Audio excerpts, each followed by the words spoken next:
Good morning, dear students. Welcome to SYH Guru. Please like and share our videos and subscribe our channel. మనం ఈరోజు ఈ వీడియోలో నిబంధ్ గురించి discuss చేసుకుందాం. నిబంధ్ అనగా జనరల్ ఎస్ఎస్.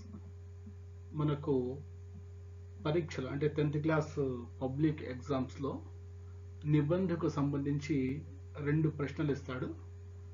మనము రెండింటిలో ఒక్కదానికి సమాధానం రాయాల్సి ఉంటుంది. అంటే ఒక ప్రశ్నకు జవాబు రాయాల్సి ఉంటుంది. అయితే ఈ ఒక్క ప్రశ్నకు 8 మార్కులు కేటాయించారనమాట. ఎన్ని మార్కులు? 8 మార్కులు. ఇది క్వశ్చన్ నెంబర్ 36, 37. ఇది క్వశ్చన్ నెంబర్ 36, 37 2 ప్రశ్నలు ఈ నిబంధనకు సంబంధించి ఉంటాయి. అయితే వీటిలో మనం ఒక్కవాటికి ఆన్సర్ రాయాలి. ఒకటి ఆప్షన్ కింద ఉంటుంది.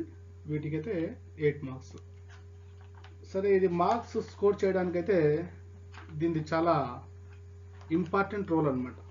కాబట్టి మనము ఈ నిబంధన మాత్రం ఎటువంటి పరిస్థితుల్లో నెగ్లెక్ట్ చేసేకి లేదు. కాబట్టి మనం మార్క్స్ 8 మార్క్స్ మనం సాధించాలంటే మనము ప్రజెంటేషన్ స్టైల్ కూడా అదే విధంగా పెట్టాలన్నమాట. అంటే మన ప్రజెంటేషన్ స్టైల్ని బట్టే మనం జర్నలిస్ట్ ఎలా ప్రజెంట్ చేసామనే దాన్ని బట్టి మనకు మార్క్స్ ఆధారపడి ఉంటాయి.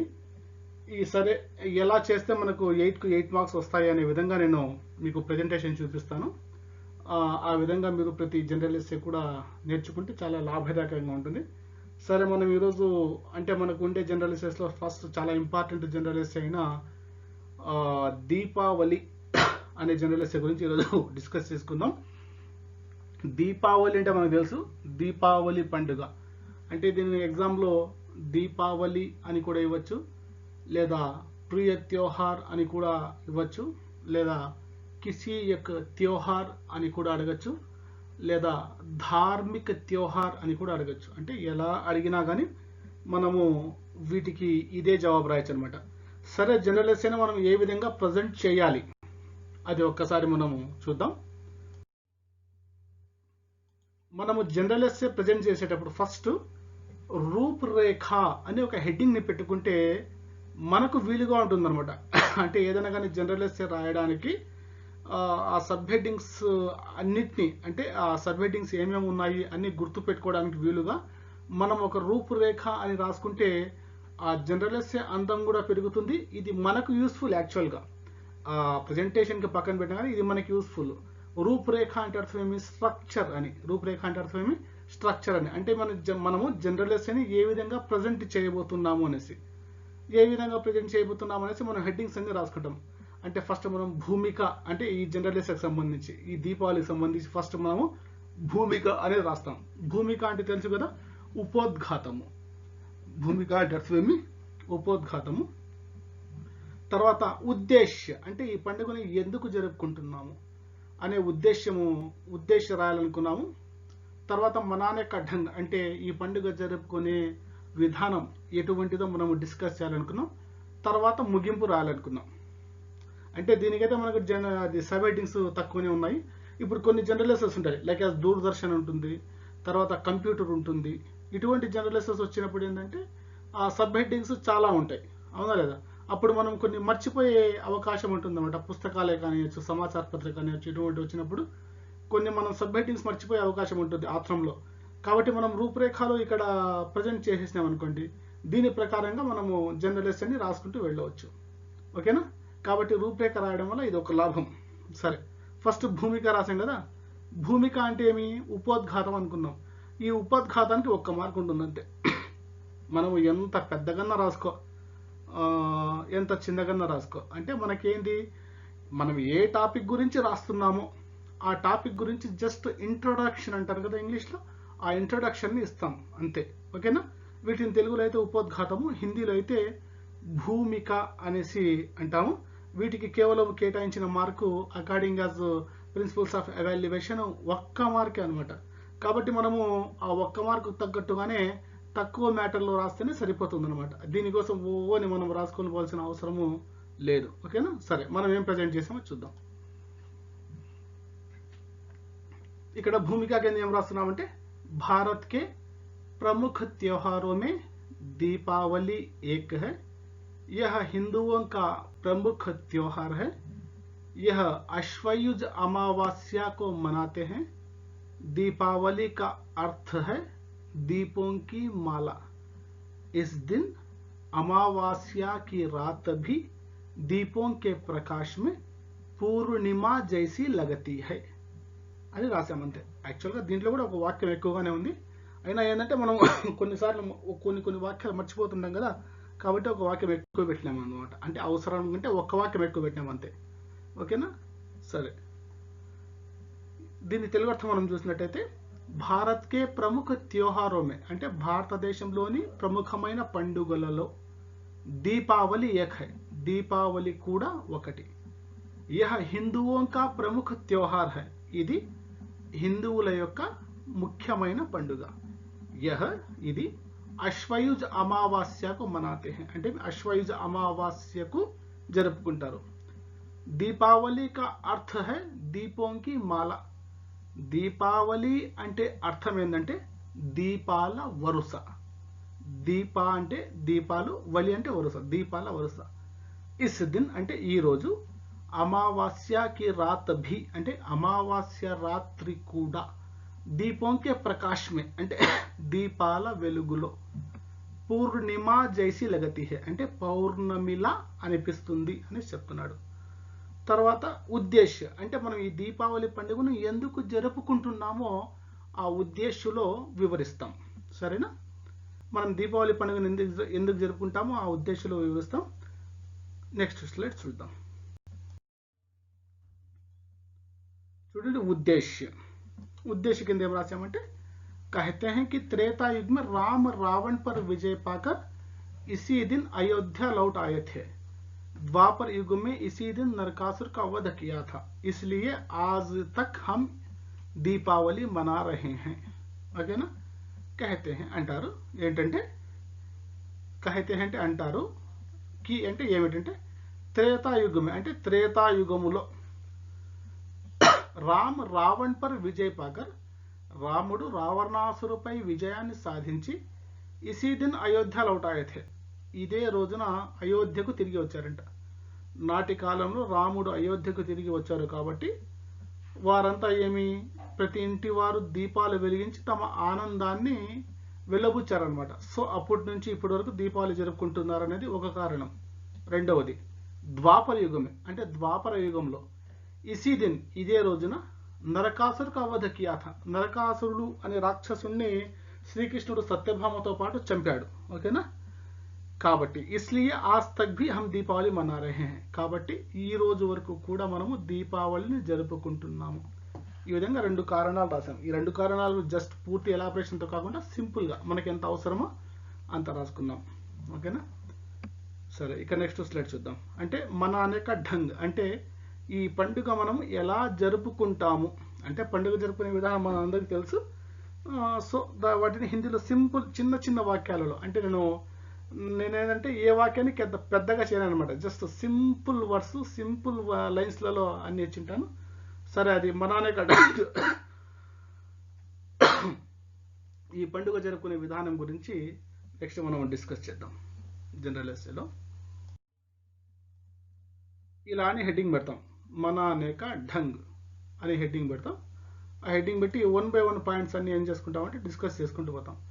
इस दिन लोग प्रातःकाल उठकर मंगल स्नान करते हैं అంటే ఈరోజు ప్రజలు లోగ్ అంటే ప్రజలు తెల్లవారుజామునే లేచి పవిత్ర స్నానాలు చేస్తారు. మంగళ స్నాన్ అంటే పవిత్ర స్నానాలు చేస్తారు. పవిత్ర స్నానం అంటే ఏమి అంటే మామూలుగా నేను వేరే వాళ్ళు అడిగితే ఏం చెప్పారంటే సూర్యోదయం కాక మునిపే చేసే స్నానాలను పవిత్ర స్నానాలు అంటారంట. ఓకేనా? ఈ దీపావళి రోజున ఇట్లా స్నానాలు చేస్తారు. నెక్స్ట్ పాయింట్, నయే కపడే పెహన్తే హై కొత్త బట్టలు ధరిస్తారు. ఓకే. బచ్చే పటాకే ఉడాతే హై అంటే పిల్లలు పటాసులు పేలుస్తారు. घरों को దీపం से सजाते हैं. ఇక ప్రతి ఇంటిని దీపాలతో అలంకరిస్తారు. तरह तरह के पकवान बनाते हैं. అంటే రకరకాల పిండి వంటలు తయారు చేస్తారు. सब लोग अपने घरों को साफ रखते हैं. ప్రతి ఒక్కరు తమ ఇళ్లను ఏం చేస్తారంటే పరిశుభ్రంగా ఉంచుకుంటారు. వ్యాపారి లోగ్ లక్ష్మికి పూజ करते हैं. ఇక వ్యాపారస్తులు ఏం చేస్తారంటే లక్ష్మీ దేవతను పూజిస్తారు. ఇంతేకాదు మనము ఇంకా కొన్ని పాయింట్స్ ఇచ్చాము. వీటిలో మీకు ఎంతవరకు వీలైతే అంతవరకు గుర్తుపెట్టుకోండి. కనీసం అంటే ఒక 8 పాయింట్లను రాయాల్సి ఉంటుంది. మనం ఎంత తక్కువ ఉన్నా మన అనేక అడ్డంగులు ఎన్ని పాయింట్లు రాయాల్సి ఉంటుంది? 8 పాయింట్లు. ఎందుకంటే అవి ఇన్ని చిన్న చిన్న పాయింట్లు చూడండి. మనము మీరు పేపర్లో రాస్తే కరెక్ట్ హాఫ్ పేజ్ కూడా రాదు ఈ లైన్. మనకు అక్షరాలు పెద్దగా ఉన్నాయి కాబట్టి ఇలా కనిపిస్తున్నాయి అంతే. కాబట్టి మీరు దాదాపు 8 నుంచి 10 పాయింట్ల వరకు రాయాల్సి ఉంటుంది. ఓకేనా? సరే, మన అనేక అడ్డంగి మనకు నెక్స్ట్ స్లైడ్ కూడా పెట్టాం, చూద్దాం.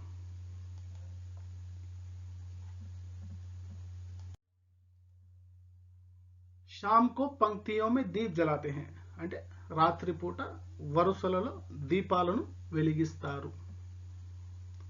आपस में दीपावली की शुभकामनाएं बोलते हैं. అంటే ఒకరికొకరు దీపావళి శుభాకాంక్షలు తెలుపుకుంటారు.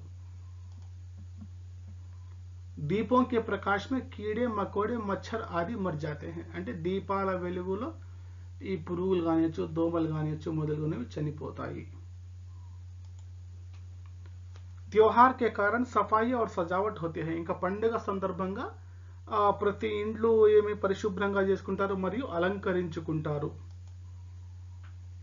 सबका ऊब दूर होता है और उत्साह भर जाता है. అంటే మీ అందరి మనస్సులో ఉన్న నీరసము దూరం అవుతుంది. తర్వాత ప్రతి ఒక్కరి మనస్సు ఉత్సాహంతో నిండిపోతుంది.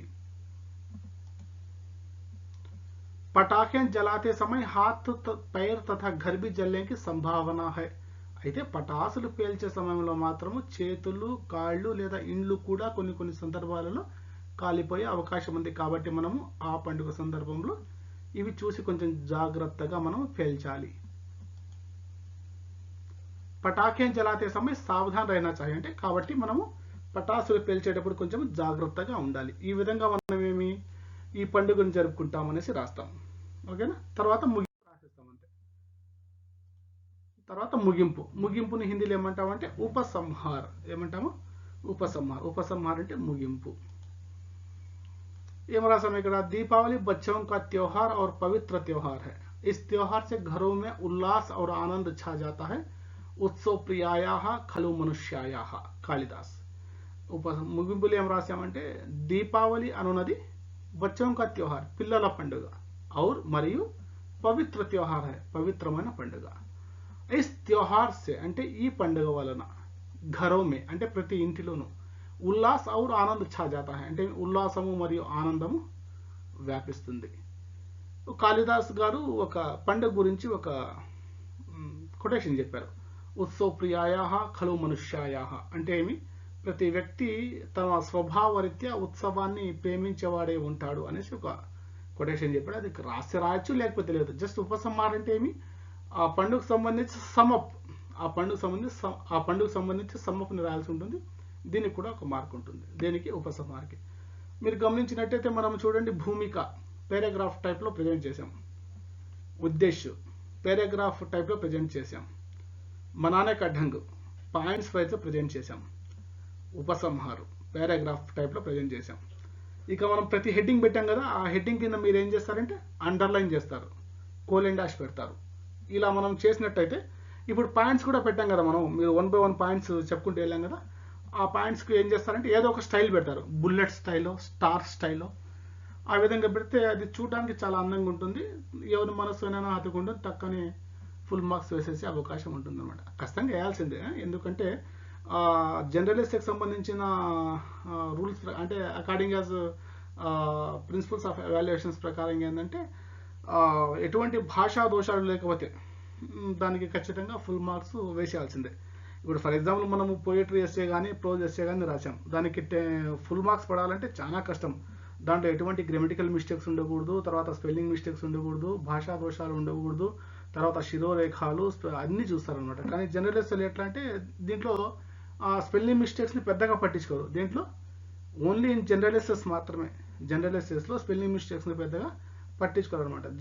జనరల్ ఎస్ఎస్ అంటే ఏమి జస్ట్ భాషని చూస్తారు, నువ్వు యూజ్ చేసిన భాష, నువ్వు వాడిన పదాలు అంతే. ఓకేనా?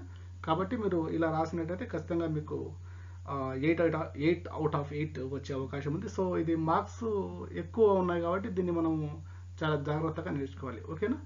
ఇదే విధంగా ఇంకా మిగతా జనరల్ ఎస్ఎస్కి సంబంధించిన వీడియోలు కూడా చేయడానికి ప్రయత్నిస్తాను. ఓకేనా స్టూడెంట్స్?